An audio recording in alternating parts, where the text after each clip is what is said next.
का हो भौजी, इतना सज धज के कहाँ जात बाड़ू? जानत नहीं खा का, अब हम हटराइन हो गई हूँ, स्कूल जा रही हूँ। तब तो तोरा पढ़ावे के जरूरत नहीं पड़ी, लड़का तो के देख के खुदे पढ़ ली है सब। का आड़ी बाड़ी में कौन सा स्कूल में?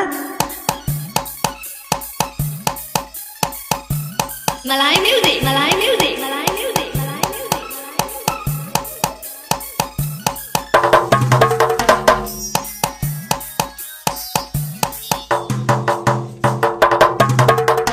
आड़ी बाड़ी में, आड़ी बाड़ी में, आड़ी बाड़ी में, आड़ी बाड़ी में। अच्छा दिनेशवा, एगो बात कही।